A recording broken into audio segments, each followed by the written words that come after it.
In the 2020 bubble a few years ago, it was the Oilers and it was the Blackhawks in the play-in round. Winner moves on. Now, it wasn't a full 7-game series. It was the first to win 3, but still the Oilers were heavily favored in this series. I mean, McDavid and Draisaitl in their prime versus Patrick Kane, Jonathan Toews, who were rapidly regressing and declining. That whole team was in shambles and nowhere near where they were just a few years ago. It was not even close to the Blackhawks teams that we saw in the mid-2010s that won those cups.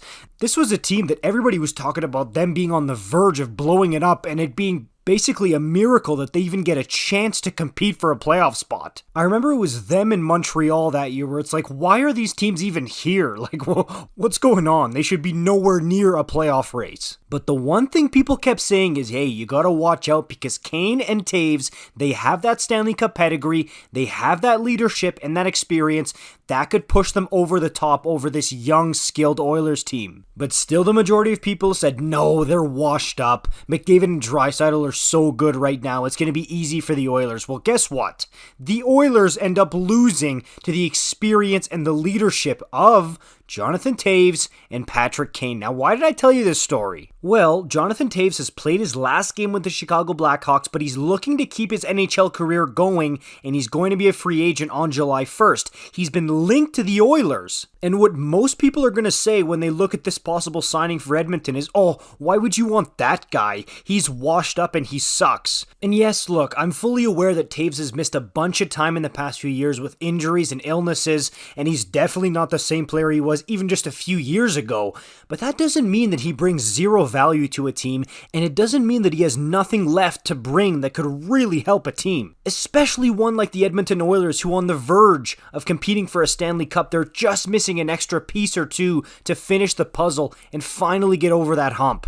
And yes, of course, they'd probably rather that piece or two be a Brett Pesce from Carolina or a Travis Konechny from Philadelphia. But still, as Mark Spector put it in his recent article, Jonathan Toews sliding down to that fourth center spot for the Edmonton Oilers on a really cheap contract, which, hey, at this point in his career, with the health problems he's had and the way the league is looking at him right now, he'd have to take a real cheap deal if he's going to free agency.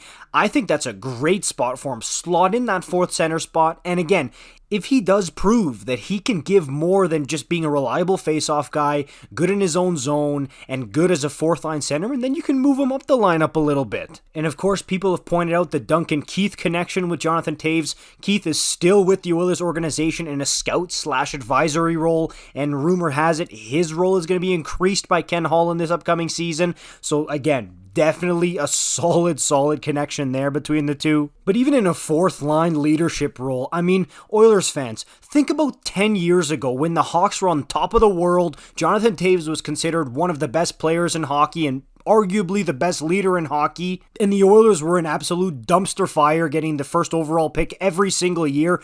Could you imagine having Jonathan Toews become an Edmonton Oiler? How crazy would that thought have been if I would have told you that 10 years ago? Like, would you even be able to picture it? I don't even think I would. I mean, honestly, Toews and the Oilers, growing up, those are two things that I thought that would never ever happen in a million years. But hey, the rumors have been swirling, and of course, again, there's other priorities on the Oilers' to-do list for this offseason.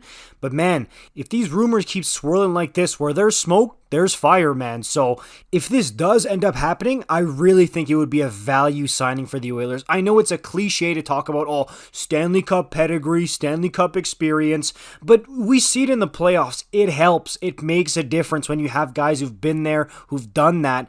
And again, you don't have to look any further than when the Blackhawks beat the Oilers in 2020. In my opinion, it's one of the missing pieces that can make a huge difference. I want to know what you think in the comments down below. This one's going to pop off. It's going to be controversial. I know it.